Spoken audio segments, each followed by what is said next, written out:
आओ सुनाऊं कहानी। लाइक शेयर सब्सक्राइब कमेंट करना ना भूलें। आप देख रहे हैं तलब तेरे इश्क की भाग 6 रीकैप। लेकिन फिर जैसे जैसे उसकी कंडीशन बेहतर हुई उसे पैनिक अटैक्स आने कम हो गए। आशना ने बोलते हुए अपने फ़ोन पर अलार्म की रिंग सुनी तो वह चुप हो गई और अपने फ़ोन को ऑफ करने लगी। फ़ोन को ऑफ करने के बाद उन्होंने अपने चेहरे पर मौजूद आंसू को साफ करते हुए डॉक्टर रावत की तरफ देखा तो वो उसे बेआवाज़ रोते हुए दिखे।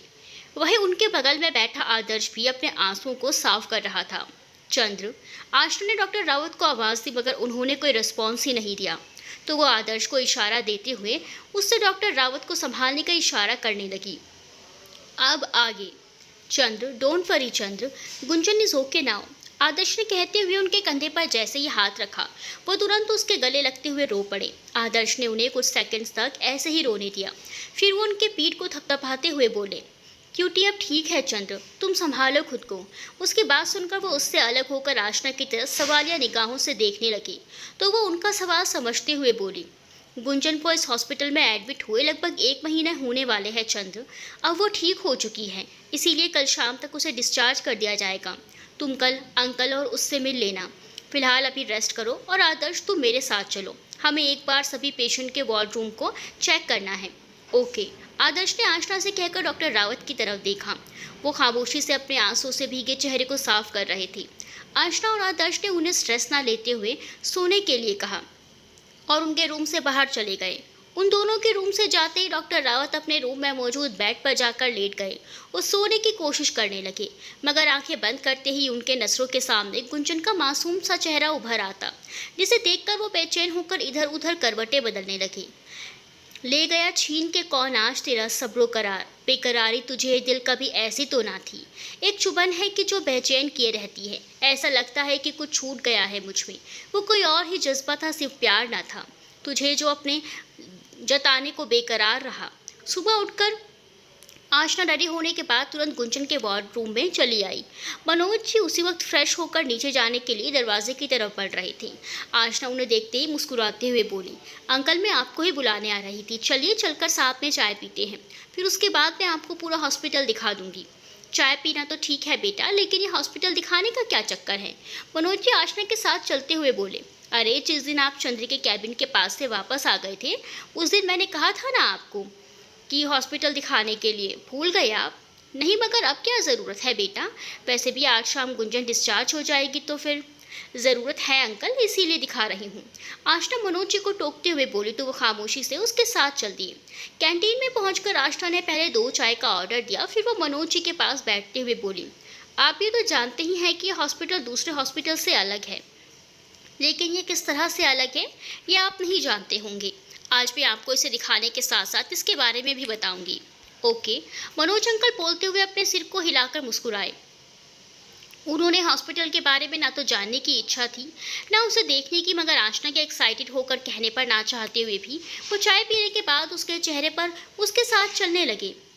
दूसरी तरफ डॉक्टर रावत की पूरी रात बेचैनी से गुजरी थी। बड़ी कोशिशों के बाद उन्हें सुबह 4 बजे नींद आई थी, इसलिए वो देर तक सोते रहे। अभी भी वो सो ही रहे थे मगर उनके फ़ोन पर बज रही कॉल रिंग ने उन्हें नींद से जगा दिया।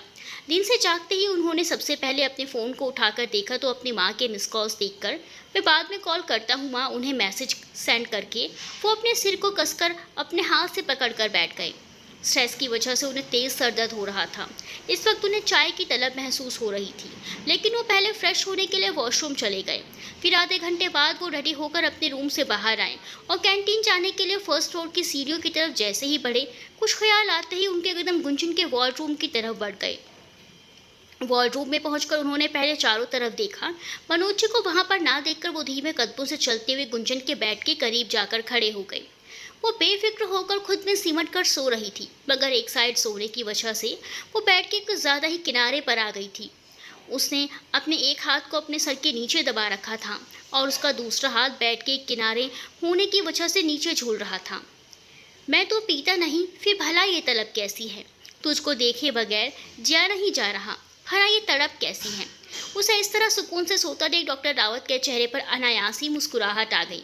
कुछ पल वैसे ही खड़े रहकर वो उसके मासूम चेहरे को देखते रहे, फिर उन्होंने नीचे झुककर उसके हाथ को सही पोजीशन में करना चाहा। मगर उसके जाग जाने के डर से अपने बढ़े हुए हाथ को पीछे खींचकर उसके करीब होकर नीचे ही बैठ गए। पता है गुनगुन, तुमसे हमेशा के लिए दूर हो जाने के बावजूद भी कभी कभी तुम्हारे एहसास जब मुझ पर हावी हो जाते थे तो दिल में तुमसे मिलने की तलब जाग उठती थी। चाहता था एक बार तुम मिल जाओ, तुम्हें देख लूँ, तुमसे थोड़ी बातें कर लूँ, मगर फिर तुम किसी और की ही हो चुकी हो। किस हक से मैं तुमसे मिलकर तुमसे बातें कर सकता हूँ? ये ख्याल मन में आते ही अपनी तलब, अपनी चाहत को खुद में ही जज्ब कर लेता था मैं। पता है, जब भी ऐसा करता था बहुत तकलीफ होती थी मुझे, लेकिन तुम अपने हमसफ़र के साथ खुश होगी ये सोचकर अक्सर खुद को संभाल लेता था मैं। लेकिन काश कि मेरे मन में ये ख्याल आता कि तुम तकलीफ़ में भी हो सकती हो, जिसके साथ मैं तुम्हें खुश और महफूज रहने की सोचकर खुद के एहसासों को खुद में जज्ब करने की कोशिश करता रहता था, वो तुम्हें तकलीफ़ भी पहुंचा सकता है। काश ये सोच पाता मैं, लेकिन ये ख्याल मन में आया ही नहीं। दरअसल तुम इतनी प्यारी लगती हो कि कोई इंसान तुम्हें तकलीफ़ पहुंचाने से पहले 100 बार सोचे। फिर कैसे मुझे ये ख्याल आता कि तुम्हें कोई तकलीफ़ पहुंचाता होगा? बोलते हुए डॉक्टर रावत की आंखें भर आई। गुंजन की तकलीफ़ों के बारे में सोचकर उनके सीने में टीस सी उठ रही थी। इस वक्त वो खुद के एहसासों पर कंट्रोल करने में असहाय महसूस कर रहे थे। उनके मन में गुंजन को अपने आलिंगन में बांधकर उसे महसूस कराने की तीव्र इच्छा हो रही थी। हालांकि उसे नींद में देखकर वो खुद को रोक रहे थे, मगर गुंजन को करीब देखकर उनकी बेताब धड़कनें उन्हें बेचैन कर रही थी।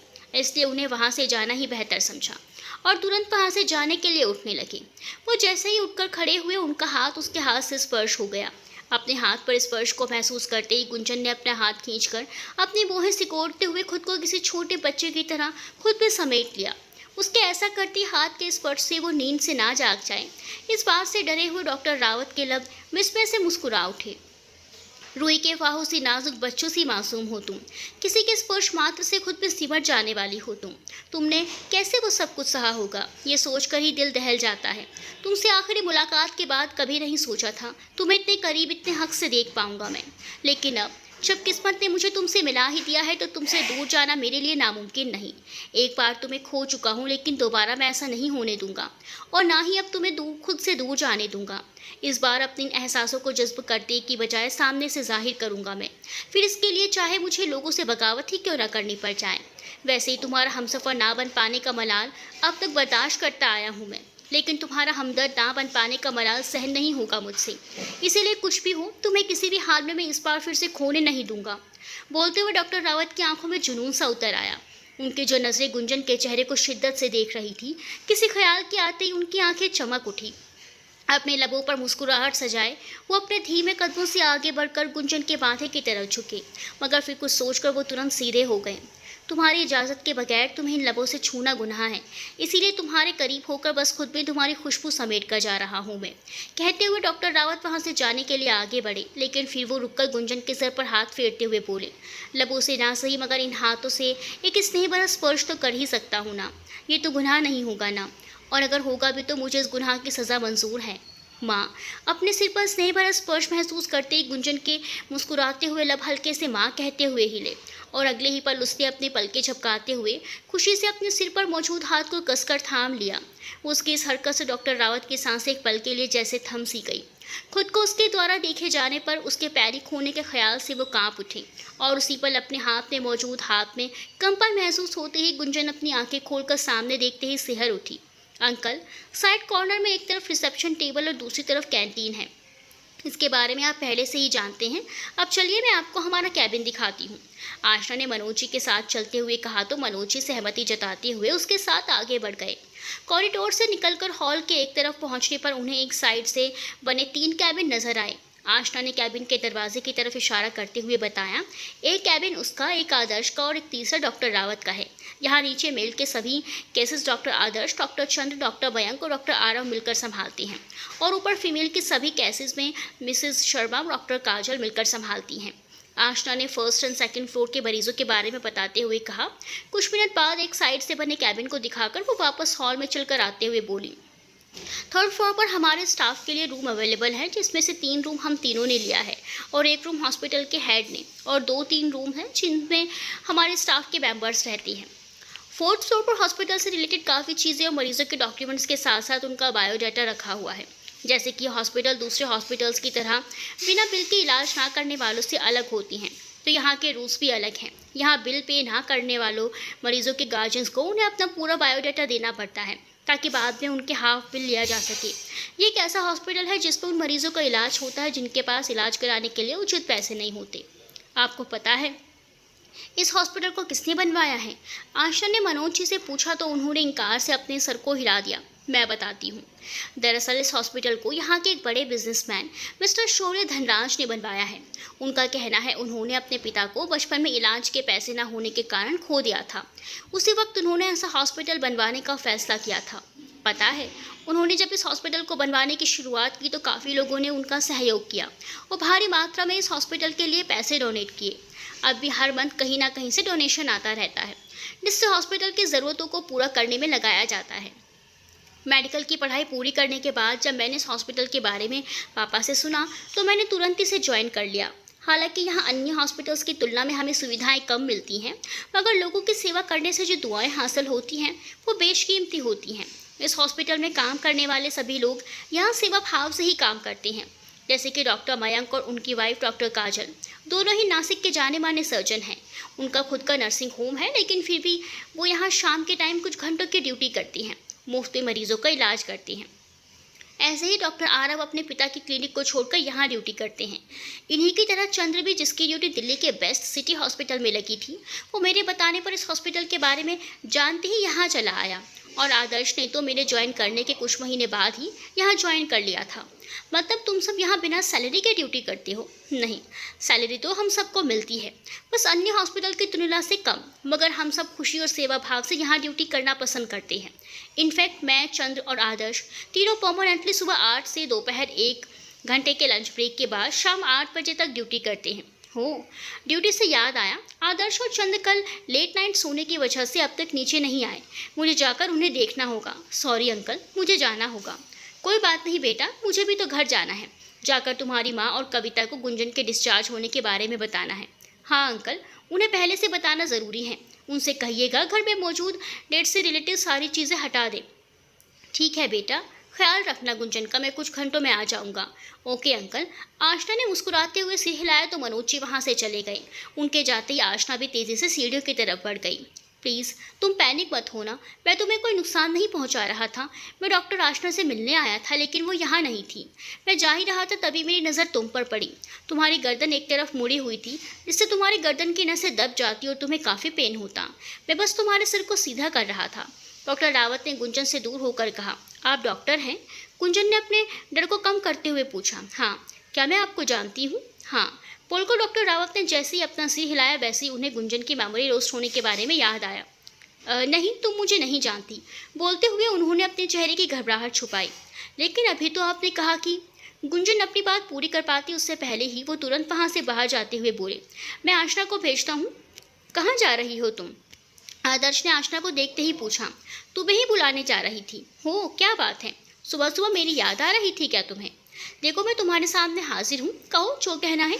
आदर्श ने शरारती लहजे में कहते हुए आशना की तरफ अपने कदम बढ़ा लिए तो आशना हैरान की भरी नजरों से उसे देखते हुए तुरंत पीछे हटने लगी। आदर्श, क्या करने की कोशिश कर रहे हो तुम? देखो सामने से हटो और जाने दो मुझे। आशना ने बोलते हुए साइड से निकलना चाहा तो आदर्श ने तुरंत उसका हाथ पकड़कर उसे अपने करीब खींच लिया। क्या हो गया है तुम्हें? कहो ना, मुझे जाने दो। पहले मेरे बात सुनो। आदर्श ने आशना की आंखों में देखते हुए सर्द लहजे में कहा। क्या हो गया है तुम्हें आदर्श? इस तरह से क्यों देख रहे हो तुम, और इतने करीब क्यों हो तुम? पीछे हटो प्लीज़। आशना ने घबराते हुए अपने बाजुओं से आदर्श का हाथ हटाने की कोशिश की, लेकिन आदर्श वैसे ही उसके करीब खड़ा रहा। हटो ना आदर्श, अचानक से क्या हो जाता है तुम्हें? ऐसी हरकतें क्यों करने लगते हो तुम? देखो अगर तुमने ये सब करना बंद नहीं किया तो मुझे हमेशा के लिए तुमसे दूर होना पड़ेगा। आशना ने थोड़े धमकाने वाले लहजे में कहा तो आदर्श ने नाराज़गी जताते हुए तुरंत उसे अपने बिल्कुल करीब खींच लिया। कुछ नहीं होता मुझे, बस अपने एहसासों को खुद में जब्त करने के बजाय उन्हें जाहिर करने में यकीन रखता हूँ मैं। तुम नामौजूद होती तो भी तुम्हारे ख्यालों के ज़रिए तुम्हें खुद के करीब रखता हूँ मैं। अब जब तुमसे एक पल की दूरियां भी गवारा नहीं है तो तुम्हें हमेशा के लिए खो देने की बात तो नामुमकिन है। सुनो, इससे पहले कि जज्बात बगावत पर उतर आए, खामोशी से चली जाओ मेरी ज़िंदगी में। आदर्श ने कहते हुए अपनी गर्म सांसें आशना के चेहरे पर छोड़ी तो उसके गालों पर शर्म की लाली उभर आई। अब बोलो ना कुछ। आदर्श ने पलके झुकाकर खामोश खड़ी आशना से कहा, लेकिन वो फिर भी खामोश रही। आदर्श की करीबी और बातों का असर उस पर इस कदर हुआ था कि वो अपने एहसासों को संभालने में खुद को नाकाम महसूस कर रही थी। कहाँ हो तुम? मेरी बात सुन रही हो ना? आदर्श ने कहते हुए आशना के चेहरे के सामने अपना हाथ हिलाया। तभी वो खामोश रही।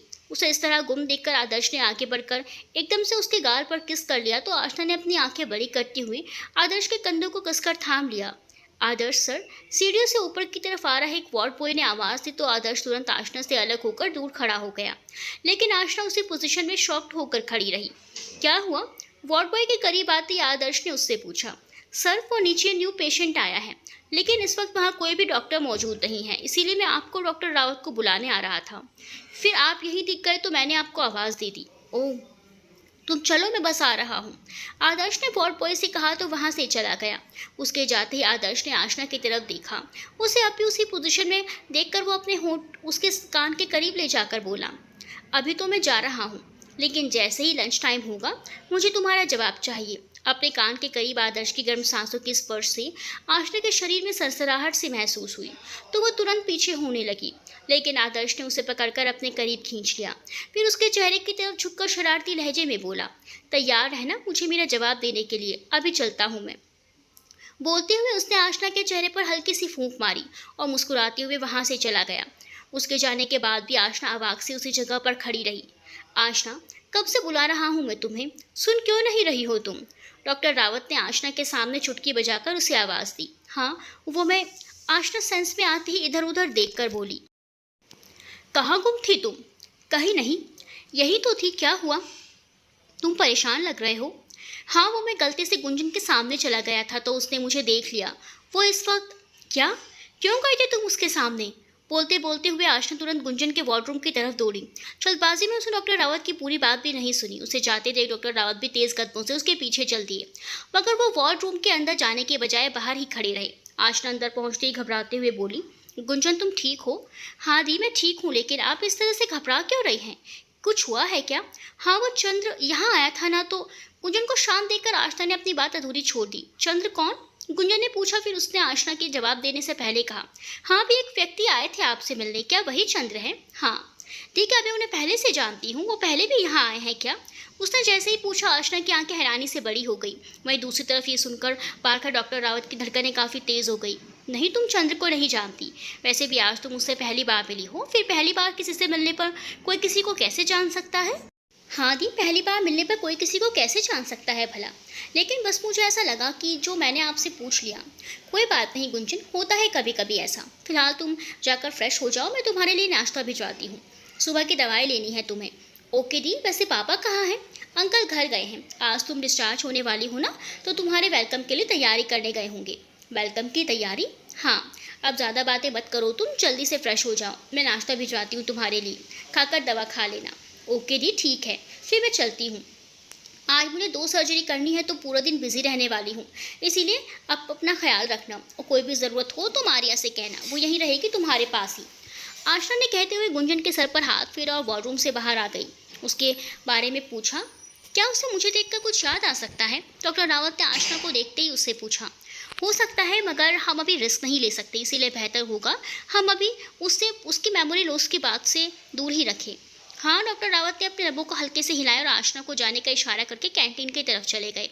लंच करने के बाद रेस्ट करने के लिए आदर्श और डॉक्टर रावत अपने रूम की तरफ जा रहे थे। उसी वक्त आशना भी रेस्ट करने के लिए अपने रूम की तरफ जा रही थी, लेकिन आदर्श और चंद्र को देखकर वो उनके पास आकर उनसे बोली, हे गाइस, कल मेरे घर होली की पार्टी है जिसमें तुम दोनों को शामिल होना है। कल तो आधे से ज़्यादा लोगों की छुट्टी है, ऐसे में हेड हमें शायद ही कहीं जाने की परमिशन दे। आदर्श ने मायूसी भरे लहजे में कहा, हेड से मैंने कल के लिए तुम दोनों की कुछ घंटों की छुट्टी की परमिशन ले ली है, इसीलिए तुम दोनों की इस बात की टेंशन मत लो। फिलहाल मुझे गुंजन के डिस्चार्ज के प्रोसेस को संभालना है तो मैं जा रही हूँ। अब डायरेक्ट कल शाम तुम दोनों से मुलाकात होगी। क्या मतलब? अब कल? आदर्श बोलते हुए डॉक्टर रावत के बीच में बोलने की वजह से अपनी बात अधूरी छोड़ दी। क्या गुंजन आज शाम को ही डिस्चार्ज हो रही है? हाँ चंद, इसीलिए मैंने आज छुट्टी ले ली है, क्योंकि मैं भी गुंजन के साथ घर जा रही हूँ। अभी मैं चलती हूँ, तुम दोनों जाओ, जाकर रेस्ट करो, कल मिलते हैं। अब आशना ने कहकर तुरंत वहाँ से चली गई तो आदर्श और डॉक्टर रावत अपने रूम में चले गए। शाम के समय गुंजन के डिस्चार्ज के सभी फॉर्मेलिटीज़ को ख़त्म करने के बाद मनोज जी ने जाने से पहले डॉक्टर रावत से मिलना चाहा। उन्होंने आशना से उनके बारे में पूछा तो आशना बोली, अंकल वो आदर्श इस वक्त सर्जरी में व्यस्त होंगे, आप उनसे कल मिल लीजिएगा। दोनों दोनों कल होली की पार्टी में आएंगे ना? अभी हमें चलना चाहिए। ओके बेटा। मनोज जी बोले गुंजन को लेकर हॉस्पिटल से बाहर आ गए। कुछ घंटों बाद डॉक्टर रावत और आदर्श जब सर्जरी करने के बाद बाहर आए तब उन्होंने गुंजन के चले जाने के बारे में पता चला। डॉक्टर रावत को यह सुनकर बुरा लगा। वो गुंजन के जाने से पहले उससे मिलना चाहते थे, मगर जब उन्हें होली पार्टी की याद आई तो वो कुछ सोचकर उनके लब मुस्कुरा उठे। दूसरी तरफ आशना के बिना मिले चले जाने से आदर्श काफ़ी नाराज़ हुआ, लेकिन फिर होली के दिन मिलने के बाद याद करके उसकी नाराज़गी थोड़ी कम हो गई। रात के समय डॉक्टर रावत जब अपने रूम में सोने के लिए आए तो उन्हें जैसे कुछ याद आया। वो तुरंत अपना फ़ोन उठाते हुए बोले, ओह नो, माँ को कॉल करना भूल गया मैं। अपना सर अफसोस में हिलाते हुए उन्होंने अपनी माँ को कॉल किया तो वो नाराज़गी भरे लहजे में बोली, मिल गई फुर्सत तुम्हें? सॉरी माँ, भूल गया था मैं। तुम्हारा हमेशा का यही बहाना है। नाराज़गी छोड़िए ना माँ, बताइए कैसी हैं आप, और मामा मामी कैसे हैं? मैं ठीक हूँ बेटा, और तुम्हारे मामा मामी भी ठीक हैं। हम सब तुम्हें बहुत मिस कर रहे हैं। कल होली है, छुट्टी लेकर घर आ जाओ ना। सॉरी माँ, कल छुट्टी नहीं मिलेगी, लेकिन मैं इस बार संडे को आ जाऊँगा घर। सच में आओगे या सिर्फ बोल रहे हो? सच में आऊँगा माँ। ठीक है, अपना ख्याल रखना और आना ज़रूर। ओके माँ, आप भी अपना ख्याल रखना। बाय माँ। अब संडे को सामने से बात करूँगा आपसे। अपनी माँ से बात करने के बाद सोने के लिए डॉक्टर रावत ने बेड पर लेटकर जैसे ही अपनी आंखें बंद की, उन्हें सामने गुंजन के मासूम से चेहरे का अक्स नजर आया, जिसे देखकर वो मुस्कुरा उठे। मरीज़ मोहब्बत हूँ, एक तेरा दीदार काफ़ी है, हर बार दवा से बेहतर निगाहें यार काफ़ी है। अगले दिन होली थी तो आशना के घर पर काफ़ी लोग इकट्ठा हुए थे। आशना के पापा ने अपने गांव से अपने भाई और उनकी फैमिली को इनवाइट किया था, और आशना की मां ने आसपास रहने वाले कुछ लोगों को होली सेलिब्रेट करने के लिए अपने घर बुलाया था। होली खेलने के लिए सभी लोग घर के सामने सजे पंडाल में इकट्ठा हुए थे। वहाँ चारों तरफ रंगीन गुलाल रखा हुआ था, जिसे लोग अपनी मुट्ठियों में भर भर कर एक दूसरे के ऊपर फेंक रहे थे। आशना के कजिन और आसपास के छोटे बच्चे पिचकारी में और छोटे छोटे रंग भरे गुब्बारों में सबको नहला रहे थे। चारों तरफ हुड़दंग मची हुई थी। उन सब के बीच गुंजन एक जगह शांत बैठी हुई थी। वो सबको हंसता खेलता देख मुस्कुरा रही थी, लेकिन मन ही मन वो ना खेल पाने की वजह से उदास थी। आशना ने उन्हें उन सब के बीच आने से मना किया हुआ था। उसकी सर्जरी की वजह से वो नहीं चाहती थी कि वो उन सब के बीच आकर खेले, क्योंकि एक दूसरे के ऊपर रंग फेंकने के बाद सब भगदड़ मचा रहे थे। लेकिन सबके बीच खेलने से पहले आशना ने गुंजन को गुलाल लगा दिया था ताकि वो मायूस ना हो। म्यूजिक के शोर शराबे और भांग वाली ठंडाई के बीच सब झूम रहे थे। उन सब के बीच आशना की नजरें गेट पर टिकी हुई थी। वो आदर्श और डॉक्टर रावत का इंतजार कर रही थी। कुछ टाइम बाद जब दोनों उसे आते दिखे, आशना अपने हाथों में अबीर भरकर उनकी तरफ दौड़ पड़ी, और जैसे ही वो सामने आए आशना ने तुरंत हैप्पी होली विश करते हुए उनके चेहरे पर रंग लगा दिया। अचानक अपने चेहरों पर अबीर पड़ती आदर्श और डॉक्टर रावत आशना की तरफ देखते हुए अपने जेब से अबीर निकालने लगे तो आशना दौड़ते हुए भागने लगी। अरे अरे रुको तुम, हमें रंग लगाकर ऐसे बच नहीं सकती तुम। आदर्श और डॉक्टर रावत बोलते हुए उसके पीछे पीछे दौड़ने लगे। आशना उनसे बचते हुए गुंजन के करीब जाकर छुप रही थी, लेकिन आदर्श और डॉक्टर रावत की नजरों ने उसे ढूंढ लिया था। वो एक दूसरे को इशारा करते हुए धीमे कदमों से उसके पीछे उस पर अबीर फेंकने के लिए जैसे ही आगे बढ़े, आशना तुरंत वहां से भाग गई। उसे भागता देख आदर्श उसके पीछे भागा, लेकिन डॉक्टर रावत वहां खड़े रहे। उन्होंने अपने हाथ में लिया अबीर को आशना के ऊपर फेंक दिया था, लेकिन आशना के अचानक हटने के कारण सारा अबीर गुंजन के चेहरे पर जा गिरा था। आई एम सॉरी, वो गलती से तुम पर। क्या तुम ठीक हो? डॉक्टर रावत अपना चेहरा साफ कर रही गुंजन के करीब जाकर बोले, अरे आप सॉरी क्यों बोल रहे हैं? आज होली है ना, तो सब एक दूसरे को अबीर लगा रहे हैं, फिर सॉरी किस लिए? गुंजन ने अपनी घनी पलकें झपकाते हुए कहा तो डॉक्टर रावत एक पल के लिए उसे देखते ही रह गए। तो सामने है तो फिर क्यों यकीन नहीं आता? ये बार बार जो आंखों को मल के देखते हैं। अगले ही पल वो तुरंत वहाँ से जाने के लिए आगे बढ़ गए। रुकिए प्लीज़, ऐसे कहाँ जा रहे हैं आप? आपने मुझे रंग लगाया है ना, तो मुझे भी आपको लगाना है। गुंजन ने अपनी मुट्ठियों में रंग भरते हुए कहा तो डॉक्टर रावत के कदम जहाँ थे वहीं पर रुक गए। हैप्पी होली, वो उनके सामने जाकर उनके चेहरे पर रंग लगाते हुए बोली तो उसके स्पर्श मात्र से उनकी आंखें बंद हो गई। सॉरी, आपको अच्छा नहीं लगा क्या? गुंजन ने उन्हें खामोश देखकर मासूमियत भरे लहजे में पूछा। ऐसा नहीं है, वो तुरंत अपनी आंखें खोलते हुए बोले। फिर विश कीजिए मुझे, उसने मुस्कुराते हुए कहा तो डॉक्टर रावत उसके गालों को छूते हुए बोले, हैप्पी होली गुनगुन। गुनगुन? आप मुझे गुनगुन क्यों कह रहे हैं? मेरा नाम तो गुंजन है। जानता हूँ, लेकिन मुझे तुम्हें गुनगुन बुलाना ही अच्छा लगता है। ऐसा क्यों? और क्या आप मुझे पहले से जानते हैं? पता नहीं, पता नहीं का क्या मतलब? अच्छा ये बताइए, क्या मैं आपको पहले से जानती हूँ? ये तो तुम्हें पता होगा ना। डॉक्टर रावत ये कहकर गुंजन के नाक को हल्के से टच करके वहाँ से चले गए। मुझे नहीं पता मैं आपको जानती हूँ या नहीं, लेकिन फिर भी आप जाने पहचाने से लगती हैं। ऐसा क्यों? मैं अभी माँ पापा से पूछती हूँ आपके बारे में। गुंजन खुद से बोलते हुए आगे बढ़ रही थी, तभी अचानक एक औरत ने सामने से आकर उस पर चिल्लाना शुरू कर दिया। मेरे बेटे की जान लेकर तुम यहाँ खुशियाँ मना रही हो? शर्म नहीं आती तुम्हें? अभी 2 महीने भी नहीं हुए तुम्हारे पति को मरे हुए, और तुम ऐसे हंस खेल रही हो जैसे कुछ हुआ ही नहीं है। उस औरत ने चिल्लाते हुए गुंजन से कहा और उसके बाजों को पकड़कर उसे धक्का दे दिया। अचानक हुए हमले से गुंजन ने घबराकर खुद को संभालने की कोशिश की, लेकिन वो लड़खड़ाकर नीचे गिर पड़ी। गुंजन बेटा! घर के बाहर कविता जी के साथ बैठकर बातें कर रहे मनोज जी की नज़र जैसे ही गुंजन और उसके पास खड़ी औरत पर पड़ी, वो दौड़ते हुए इसके पास आ गए। मनोज जी को ऐसे अचानक जाता देख कविता जी उस तरफ देखने लगी। उन्होंने जैसे ही गुंजन को नीचे गिरा हुआ देखा, वो भी उसकी तरफ जाने के लिए उठी, लेकिन अपने घुटनों में हो रहे तेज दर्द के कारण वो बेबस होकर वापस नीचे बैठ गई। क्या हुआ गुंजन? तुम ऐसे नीचे कैसे गिर गई बेटा? मनोज जी उसके पास पहुंचकर उसे उठाते हुए बोले। पापा! उसने नम आंखों से मनोज जी की तरफ देखकर कहा। ये आंटी पता नहीं क्या क्या बोल रही है पापा। ये पहले मुझ पर चिल्ला रही थी, फिर उन्होंने मुझे धक्का देकर गिरा दिया। उसकी बात सुनकर मनोज जी ने सामने देखा। आप यहाँ क्या कर रही हैं? अपने सामने खड़ी औरत को देखकर वो हैरानगी से बोले। मैं देखने आई हूँ कि आप सब मेरे बेटे की मौत पर कैसे खुशियाँ मना रहे हैं। देखिए, आप गलत समझ रहे हैं। मनोज जी ने कहते हुए गुंजन को अपने पीछे छुपा लिया। अच्छा, तो मैं गलत समझ रही हूँ? अगर ऐसा है तो बताइए सही क्या है? ये जो मैं देख रही हूँ कि आप लोग मेरे बेटे की मौत का मातम मनाने के बजाय अबीर गुलाल उड़ा रहे हैं, ये सब मेरा भ्रम है क्या? उस औरत ने गुस्से से भड़कते हुए चिल्लाकर कहा। तो उसकी आवाज़ सुनकर वहाँ मौजूद कुछ लोग उस तरफ चले आए। क्या हुआ भाई साहब? आशना के पापा कुलदीप जी ने मनोज जी के पास आकर पूछा। मनोज जी ने कुछ कहने के बजाय सामने देखने का इशारा किया। आप? कुलदीप जी ने उस औरत की तरफ देखकर कहा, फिर उन्होंने पास खड़ी अपनी वाइफ छवि से गुंजन को ले जाने का इशारा किया। गुंजन बेटा, चलो तुम यहाँ से आओ। लेकिन मौसी, ये आंटी, ये कौन है और इस तरह की बातें क्यों कर रही हैं? गुंजन की बात सुनकर उस औरत ने हैरानगी से उसे घूरते हुए कहा। अब ये क्या तमाशा है? 2 महीने भी नहीं हुए और तुम अपने परिवार को भूल गई? 1 मिनट के लिए आप चुप रहेंगी प्लीज़? डॉक्टर रावत आदर्श को खोजते हुए भीड़ देखकर जब वहाँ आए तो उस औरत की नज़रें गुंजन को देखकर वो कुछ सोचकर बोले। फिर छवि जी की तरफ देखकर उन्होंने उन्हें तुरंत वहाँ से जाने का इशारा किया। देखिए आंटी, पहले शांति से हमारी बात सुनिए, फिर उसके बाद कोई फैसला कीजिएगा। गुंजन के जाते ही डॉक्टर रावत ने उस औरत को उसकी कंडीशन के बारे में सब कुछ बता दिया। माफ़ करना मुझे, गुंजन की कंडीशन के बारे में कुछ पता नहीं था। मैंने उसे इस तरह रंग खेलते हुए देखा तो बस गुस्सा आ गया। उस औरत ने अपनी नज़रें झुकाकर कहा और तेज़ कदमों से चलकर वहाँ से तुरंत चली गई। कौन थी ये? डॉक्टर रावत ने पूछा। तेजस की माँ, मनोज जी ने रूंधी हुई आवाज़ में कहा। गुंजन के पास चले गए। बताइए ना मौसी, कौन थी वो आंटी और इस तरह की बातें क्यों कर रही थी? वो यहाँ पास में ही रहती हैं बेटा। 2 महीने पहले उनके बेटे की एक एक्सीडेंट में डेथ हो गई, जिसके कारण वो अपना मानसिक संतुलन खो बैठी हैं और ऐसे ही किसी को देखकर उस पर चिल्लाने लगती हैं।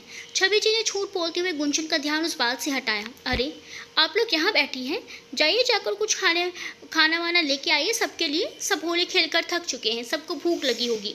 कुलदीप जी ने सबका ध्यान उस बात से हटाते हुए कहा। हाँ लाती हूँ, वैसे आशना कहाँ है? दिखाई नहीं दे रही कहीं? छवि जी ने चारों तरफ देखते हुए बोला। हाँ, मैंने भी काफ़ी टाइम से उसे नहीं देखा और आदर्श भी नहीं दिख रहा कहीं। मैं देखता हूँ उन्हें, यहीं कहीं होंगे दोनों। डॉक्टर रावत ने कुलदीप जी और छवि जी से कहा। वहाँ से आदर्श आशना को ढूंढने चले गए। आखिर ढूंढ ही लिया मैंने तुम्हें। आदर्श ने घर के बाहरी साइड लगे एक घने पेड़ के पास छुपी आशना को पीछे से अपनी बाहों में भरते हुए कहा। अच्छा ठीक है, अब छोड़ो मुझे। आशना कसमसाते हुए बोली। ऐसे कैसे? इतना दौड़ाया तुमने मुझे, अब रंग तो लगाने दो। हाँ तो लगाओ जल्दी और फिर छोड़ो मुझे। हाँ लेकिन पहले तुम सामने तो आओ। आदर्श ने बोलते हुए आशना को अपनी तरफ घुमाया और उसके चेहरे पर अबीर लगाते हुए बोला। Happy Holi my future wifey. Wifey शब्द सुनकर आशना के मन में अजीब सी हलचल हुई और चेहरे पर शर्म की लकीर खींच गई। इसी गुलाबी अबीर से तो ज़्यादा तुम्हारे लाल गुलाबी लग रहे हैं, आदर्श ने कहते हुए अपने होठों से आशना के गालों को चूम लिया। तुम ये?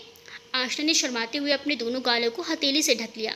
क्या मैं? आदर्श ने आशना की कमर में अपनी बाहें फंसाते हुए उसे खुद के करीब करके मदहोश कर देने वाले लहजे में बोला। तुमने जो ये अभी किया है ना, फिर से मत करना, वरना क्या? वरना मैं वो कुछ नहीं, छोड़ो मुझे और जाने दो। आशना अपनी नज़र चुराते हुए बोली। छोड़ दूंगा और जाने भी दूंगा। बस पहले मुझे मेरा जवाब दो। कैसा जवाब? इतनी जल्दी भूल गई? मैंने उस दिन हॉस्पिटल में कहा था ना, मुझे जवाब चाहिए। याद है, लेकिन मुझे नहीं पता उसका जवाब क्या दूँ। बस इतना बता दो, मेरी माँ की बहू, मेरी बहन की भाभी, मेरे भतीजे की चाची, मेरे भाभीियों की देवरानी और मेरे घर वाले बनोगी या नहीं? क्या? आदर्श की बातें सुनकर आशना हैरानगी से अपना मुंह खोले उसे देखते हुए बोली, अरे बताओ ना, शादी करोगी मुझसे? शादी? क्या हुआ, नहीं करोगी क्या? नहीं। आशना ने तेजी से अपना सर हिलाया। मतलब तुम मुझे मना कर रही हो? नहीं। फिर क्या मतलब है तुम्हारे नहीं का? वो तो मैं, आशना ने अपनी पलकें झपकाते हुए बोलना चाहा। वो तो तुम क्या?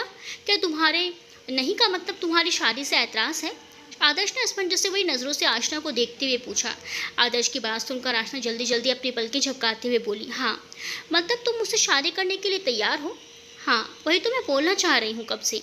आशना ने फ्लो फ्लो में बोलते हुए जब अपनी बातों पर ध्यान दिया तो उसने अपने होंठ भींच लिए। Thank you. आदर्श ने खुशी जाहिर करते हुए आशना को अपनी आगोश में बांध लिया तो आशना इस बार कोई विरोध न करते हुए उसके सीने में अपना चेहरा छुपाकर मुस्कुरा उठी। तुम दोनों का रोमांस अगर खत्म हो गया हो तो घर चले, सब तुम्हारे बारे में पूछ रहे हैं। डॉक्टर रावत ने आदर्श और आशना को देखकर खांसते हुए कहा तो दोनों तुरंत एक दूसरे से अलग हो गए। वो मैं माँ के पास जा रही हूँ, आशना असहज महसूस करते हुए बोली और बिना एक पल गंवाए वहाँ से दौड़ते हुए घर के अंदर चली गई। वो हम आ ही रहे थे, आदर्श ने उधर देखते हुए कहा तो डॉक्टर रावत मुस्कुरा कर आगे बढ़ते हुए बोले, आ रहे थे तो रुक क्यों गए, चलो फिर। हाँ हाँ चलो, आदर्श ने खुद को सहज करते हुए कहा और डॉक्टर रावत के साथ चलते हुए सबके बीच आ गया। हॉल में सभी लोग एक साथ बैठे बातें कर रहे थे। आशना अपनी माँ के साथ किचन में सबके लिए कुछ खाने और पीने का बंदोबस्त कर रही थी। देवकी जी कैसी है चंद्र बेटा? और तुम्हारी बहन नंदिनी वो कैसी है? वो दोनों क्यों नहीं आई तुम्हारे साथ? कविता जी ने डॉक्टर रावत से पूछा। दोनों ठीक है आंटी, माँ मामा के घर पर हैं और नंदू अपने ससुराल में है। अच्छा, तुम यहाँ कहीं जॉब करते हो क्या? हाँ मौसी, पीछे से आशना ने कहा तो सबकी नज़रें उसी तरफ चली गई। इस वक्त तो अपनी माँ के साथ हाथ में ट्रे लेकर चली आ रही थी। ये रहे गर्मा गर्म पकौड़े और क्रिस्पी। छवि जी ने अपने हाथों में मौजूद ट्रे को टेबल पर रखते हुए कहा। ठीक उसी वक्त आशना जी टेबल पर ट्रे रखते हुए बोली, और ये रही चाय, लीजिए सब। आशना के कहने पर सबने अपनी अपनी चाय उठाई और बीच बीच में क्रिस्पी और पकौड़े लेकर खाने लगे। हाँ तो मौसी, आप चंद्र के जॉब के बारे में पूछ रही थी तो मैं बता दूं, ये भी मेरी तरह एक डॉक्टर है और मेरे ही साथ काम करता है। मतलब तुम दोनों एक साथ काम करते हो? मुझे लगा इसके मामा का घर आसपास है, इसीलिए ये यहाँ सबके साथ होली खेलने आया है। नहीं मौसी, चंद्र के मामा का घर तो दिल्ली में है। ये मेरी तरह ही हॉस्पिटल के में रूम लेकर रहता है। दरअसल ये आदर्श और मैं तीनों एक साथ ही एक ही हॉस्पिटल में काम करते हैं और हमने मेडिकल की पढ़ाई भी साथ में की है। बस मैं इन दोनों से 1 साल पीछे थी। आपको पता है, मैं 1 साल में ही चंद्र ने अपनी बड़ी पहचान बना ली है। इससे कुछ ऐसे क्रिटिकल केस सॉल्व किए हैं जो किसी नए सर्जन के लिए कर पाना मुश्किल था। 1 ही साल में इसने अनगिनत ऑर्गन्स ट्रांसप्लांट की सर्जरी सफलतापूर्वक की है, जिसके लिए इसे द यंग ग्रेटेस्ट सर्जन के नाम से सम्मानित भी किया गया है। वो ये तो बहुत खुशी की बात है। जैसे ही तरक्की करते रहो बेटा, कविता जी ने मुस्कुराते हुए कहा तो डॉक्टर रावत भी मुस्कुराने लगे। सभी लोग ऐसे ही आपस में बात कर रहे थे। उन सबके बीच बैठी गुंजन बिल्कुल चुपचाप थी। उसकी नजरें बार बार डॉक्टर रावत के चेहरे पर ठहर जा रही थी और उनके देखते वो इधर उधर देखने लग जाती थी। उसकी इस हरकत से वाकिफ डॉक्टर रावत की नज़रें जब उसके चेहरे पर जाती तो वह मन ही मन मुस्कुराने लगते। दूसरी तरफ आदर्श और आशना भी एक दूसरे को देख मुस्कुरा रहे थे। लगभग 1 घंटे तक बातों और एक दूसरे को देखकर मुस्कुराने का ये सिलसिला चलता रहा। फिर उसके बाद डॉक्टर रावत और आदर्श सबसे इजाज़त लेकर हॉस्पिटल वापस चले गए। उन सबके चले जाने के बाद गुंजन अकेले बैठकर कुछ सोचने लगी। डॉक्टर रावत को लेकर उसका मन बेचैन हो रहा था और वो खुद से बातें किए जा रही थी। माँ पापा से पूछूं क्या उनके बारे में? लेकिन कैसे पूछूं? क्या सोचेंगे वो? ऐसे कैसे मैं किसी लड़के को लेकर उनसे सवाल कर सकती हूँ जिसे मैं जानती तक नहीं? वैसे मुझे खुद की हरकत से हैरानी हो रही है। कैसे मैं उनके सामने जाकर उनसे रंग लगाने के लिए बोल रही थी और अब उनके बारे में ऐसे सोच रही हूँ जैसे कोई रिश्ता है हमारे बीच। पता नहीं मुझ में ऐसी हिम्मत कहाँ से आ गई। लगता है एक्सीडेंट की वजह से मुझ में थोड़ा बदलाव आ गया है, या फिर दादाजी अब नहीं हैं इसीलिए मेरा डर खत्म हो रहा है। फिर माँ पापा भी को ये सब नहीं पसंद तो मुझे इस तरह किसी अजनबी शख्स से बात नहीं करनी चाहिए। लेकिन वो अजनबी नहीं लगते ना। क्या करूँ, माँ से बात करूँ क्या इस बारे में? खुद से कहते हुए गुंजन अपनी माँ के पास चली गई, मगर वहाँ सबको बैठा देख उसने उनसे कुछ पूछा नहीं। बस वो सबके साथ बैठकर उनकी बातें सुनने लगी। वह दूसरी तरफ हॉस्पिटल में डॉक्टर रावत के चेहरे से मुस्कुराहट जाने का नाम नहीं ले रही थी। गुंजन का उन्हें बार बार देखना और उनके देखते ही नजरें चुरा लेना वाली बात से उनके दिल में गुंजन के लिए जो एहसास थे वो और गहरे होते जा रहे थे। ऐसा लग रहा था जैसे उन एहसासों को पनाह मिलने की उम्मीद मिल गई हो। सालों पहले मुझे देखते ही छुपने वाली मासूम सी गुंजन का आज वो नजरें चुराकर मुझे देखना कितना सुकूनदायक था। काश समय वहीं रुक जाता और मैं उसके सामने बैठकर यूं ही उसकी नजरें अपने चेहरे पर महसूस करता रहता। अपने रूम में लेटे हुए डॉक्टर रावत अपने मन में आए इस ख्याल से खुलकर मुस्कुरा उठे। फाइनली तुमने शादी के लिए हाँ कह दी। अब तो बस माँ पापा गांव से वापस आ जाएं, फिर मैं उन्हें लेकर तुम्हारे घर आ जाऊंगा और तुम्हारे माँ पापा से तुम्हारे रिश्ते की बात करूंगा। आदर्श ने मुस्कुराकर अपने पिलो को बाहों में भरते हुए कहा और अपनी आंखें बंद करके आशना के साथ बिताए नज़दीकियों को याद करके मुस्कुराने लगा। रात को डिनर को करने के बाद गुंजन अपनी माँ के पास जाकर उनसे डॉक्टर रावत के बारे में पूछने लगी। माँ, क्या हम डॉक्टर रावत से पहले मिल चुके हैं? क्या हम उन्हें पहले से जानते हैं? हाँ, तुम जानती हो उसे सालों बाद मिली हो ना, इसीलिए शायद पहचान नहीं पाई।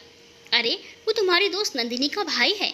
उसके पापा और तुम्हारे पापा दोनों एक ही कॉलेज में अलग अलग पोस्ट पर थे, फिर भी वो दोनों काफ़ी अच्छे दोस्त बन गए थे और तुम उनकी बेटी के दोस्त। फिर ऐसे हम दोनों के परिवारों में गहरी दोस्ती हो गई थी। अगर ऐसा है तो मुझे कुछ याद क्यों नहीं है? गुंजन ने कहते हुए जैसे ही अपने सर पर हाथ रखा, कविता जी को उसकी कंडीशन के बारे में याद आया तो उन्होंने अपनी बेवकूफ़ी पर मुट्ठियाँ भींच ली। माँ, मेरा सर दर्द से फटा जा रहा है, गुंजन ने रुआसी होकर कहा तो कविता जी चिल्लाकर आशना को बुलाने लगी। उनकी आवाज़ सुनकर आशना के साथ उसके माँ पापा मनोज जी भी वहाँ चले आए। वहाँ आने पर वो बस गुंजन की हालत देखकर घबरा गए। Calm down Gunjan. आशना ने गुंजन को शांत कराने की कोशिश की, लेकिन वो शांत होने के बजाय पैनिक होने लगी तो आशना को मजबूरी में उसे नींद का इंजेक्शन देना पड़ा। नींद का इंजेक्शन लगाने के कुछ मिनट बाद ही वो शांत होकर नींद के आगोश में चली गई। उसके सोने के बाद कविता जी ने उसके पैनिक होने की वजह बताई तो सब उसके सुबह उठने के बाद उसके सवालों के जवाब के बारे में सोचकर परेशान हो गए। आशना ने सबको परेशान देखकर खुद सबको संभालने के लिए कहा। तब जाकर सबने राहत की सांस ली और अपने अपने रूम में सोने चले गए। अगले दिन सुबह हॉस्पिटल जाने से पहले आशना ने गुंजन से अपने तरीके से समझाया। देखो गुंजन, मैं जो भी कहूँगी तुम उस पर सिर्फ चुपचाप सुनोगी। उसे सुनकर तुम कुछ भी याद करने के लिए अपने ब्रेन पर प्रेशर नहीं डालोगी, क्योंकि ऐसा करने से तुम्हें ब्रेन हैमरेज हो सकता है जो कि तुम्हारे लिए बहुत खतरनाक साबित होगा। ओके दी। गुंजन, तुम्हारा एक्सीडेंट नॉर्मल नहीं था, तुम्हें सीरियस ट्रॉमेटिक ब्रेन इंजरी हुई थी जिसकी वजह से तुमने अपने कुछ सालों की याददाश्त खो दी है। क्या क्या मेरी याददाश्त चली गई है? मैं बहुत कुछ भूल गई हूँ क्या दी? मैंने कहा ना, पैनिक मत होना, प्लीज़ शांत रहो और मेरी बात सुनो। तुम ज़्यादा कुछ नहीं, बस कुछ सालों की बातें भूल गई हो जो जल्द ही तुम्हें याद आ जाएंगी, इसीलिए परेशान ना हो और अपने ब्रेन पर प्रेशर मत दो। वो लेकिन इन सालों में क्या क्या हुआ, इस बारे में आप सबने मुझे कुछ बताया क्यों नहीं? क्योंकि तुम्हारी कंडीशन अभी इन सब बातों के लिए सही नहीं है। फिर भी अब तुम जानना चाहती हो तो सुनो। तुम बस अपने कॉलेज के टाइम को भूली हो जिसमें तुमने ग्रेजुएशन की और एएनएम का कोर्स किया था। हालांकि तुम अपना कोर्स पूरा नहीं कर पाई थी और उसी बीच तुम्हारा एक्सीडेंट हो गया। फिलहाल अब तुम इस बारे में ज़्यादा मत सोचो वरना ब्रेन पर प्रेशर पड़ेगा। आशना ने बोलते हुए गुंजन के सिर्फ हाथ पर फेरा और उसे अपना ख्याल रखने के लिए बोलकर हॉस्पिटल जाने के लिए रेडी होने चली गई। आशना बेटा, गुंजन की कंडीशन अब ठीक हो गई है तो क्या हम उसे गाँव ले जा सकते हैं? लंबा सफ़र करने से उसे कोई दिक्कत तो नहीं होगी? डाइनिंग टेबल पर सबके साथ नाश्ता कर रहे मनोज जी ने पूछा। नहीं अंकल, आप गुंजन को अभी कहीं नहीं ले जा सकते। माना कि वो ठीक हो गई है लेकिन अभी उसकी मेंटल कंडीशन स्टेबल नहीं है। कल देखा ना आपने क्या हुआ। हिम्मत करके मैंने आज उसे उसकी याददाश्त के बारे में थोड़ी बातें बताई। उसका सर दर्द से फटने लगा था, मुझे उसे स्लीपिंग पिल्स देनी पड़ी। आप जब गाँव जाएंगे वहाँ पर सबको तो रोक नहीं पाएंगे ना। गलती से अगर किसी ने उसकी शादी, बच्चे या तेजस का जिक्र कर दिया तो वो सह नहीं पाएगी। इसीलिए बेहतर होगा जब तक उसकी वीकनेस दूर ना हो जाए और वो मेंटली स्ट्रांग ना हो जाए तब तक आप उसे यहीं रहने दें। लेकिन बेटा, हम कब तक यहाँ ऐसे? जानती हूँ अंकल, आपका इस तरह हमारे घर पर रहना आपको अच्छा नहीं लग रहा, मगर आपको गुंजन के लिए यहाँ रहना पड़ेगा और अगर इसके आपके आत्मसम्मान को ठेस पहुँच रही है तो आप यहाँ पेइंग गेस्ट की तरह रह सकते हैं। आई होप आपको इससे कोई दिक्कत नहीं होगी। ठीक है, हम फिर कुछ दिन और रुक जाते हैं यहाँ, मनोज जी ने बेमन से कहा। आशना उनकी कुछ दिन वाली बात को सुनकर परेशान हो गई और जल्दी हॉस्पिटल चली गई। वो गुंजन के चले जाने के बारे में सोचकर काफ़ी अपसेट हो गई थी। ब्रेक टाइम में जब वो डॉक्टर रावत और आदर्श के साथ बैठकर लंच कर रही थी तो उसे परेशान देखकर दोनों ने एक साथ उसके परेशान होने की वजह पूछी। आशना ने मनोज जी की जाने वाली बात बताई तो डॉक्टर रावत भी परेशान हो गए। आशना ने उन्हें जल्द ही अपने गुंजन के रिश्ते के लिए कुछ करने के लिए कहा। उन्होंने हाँ कहकर आशना को रिलैक्स होने के लिए कहा और खुद सोचने लगे। दूसरी तरफ आदर्श अपने माँ पापा के गांव से वापस आ जाने पर आशना के घर जाने की सोच रहा था, लेकिन उसे माहौल सही नहीं लगा, तो उसने कुछ दिनों के लिए बात टाल दी। इस बात को लेकर अगले कुछ दिन सबके चेहरे पर परेशानी के भाव रहे। उसी बीच डॉक्टर रावत अपनी माँ से मिलने के लिए अपने मामा के घर गए हुए थे और अपनी माँ से मिलकर उनसे हो रही बातों के दौरान उन्होंने मनोज जी की फैमिली के बारे में उन्हें सब कुछ बता दिया। गुंजन के बारे में जानने के बाद उसकी माँ काफ़ी दुखी हो गई थी। वो कविता जी और उनसे मिलना चाहती थी, इसीलिए डॉक्टर रावत ने उन्हें नासिक चलने के लिए कहा तो वो मान गई। फिर अगले दिन वो अपनी माँ को लेकर नासिक आ गए। उन्होंने पहले उन्हें अपने हॉस्पिटल रूम में रुकने के लिए बोला, फिर वो अगले दिन उन्हें अपने द्वारा लिए गए न्यू फ्लैट पर ले गए। आदर्श और आशना उनके आ जाने पर काफ़ी ज़्यादा खुश हो गए। उन्हें लगा डॉक्टर रावत अपनी माँ को अपने गुंजन के बारे में बताकर उनसे मनोज जी के रिश्ते की बात करने के लिए कहेंगे। अब तो सब कुछ ठीक हो जाएगा। सुनकर आदर्श ने अपनी माँ पापा को आशना के घर जाने के लिए तैयार कर लिया। ठीक उसी दिन डॉक्टर रावत भी अपनी माँ को लेकर आशना के घर जाने वाले थे। दोनों ने आशना से इस बारे में बात की। उसके बाद तीनों एक साथ हॉस्पिटल से छुट्टी ली और अगले दिन सभी आशना के घर पर मौजूद थे। कविता जी और देवकी जी एक दूसरे से मिलकर काफ़ी खुश थी। वहीं दूसरी तरफ आशना के रिश्ते की बात होते ही सबके चेहरे पर अलग ही रौनक छाई हुई थी। उसी बीच आशना ने कुछ सोचते हुए गुंजन को इंटर्नशिप के लिए हॉस्पिटल ज्वाइन करने के लिए कहा। वो चाहती थी डॉक्टर रावत और गुंजन कुछ पल एक दूसरे के साथ रहें। मनोज जी ने भी कोई इनकार नहीं किया, तो अगले दिन से गुंजन हॉस्पिटल ज्वाइन करने के लिए मान गई। लेकिन उससे पहले सभी लोग डॉक्टर रावत के घर पर यानी कि उनके न्यू फ्लैट पर हो रहे गृह पूजन में सम्मिलित हुए थे। डॉक्टर रावत उस वक्त गुंजन को हमेशा के लिए उस घर में रहने की बात सोचकर खुद में ही खुश मुस्कुरा रहे थे और गुंजन इन सब में अनजान काफ़ी दिलचस्पी से पूरे घर को देख रही थी। 3 रूम, एक किचन, एक हॉल, दोनों साइड से कॉरिडोर और ऊपर टेरेस गार्डन में लगे रंग बिरंगे फूल और पौधों से सजा घर काफ़ी सुंदर लग रहा था।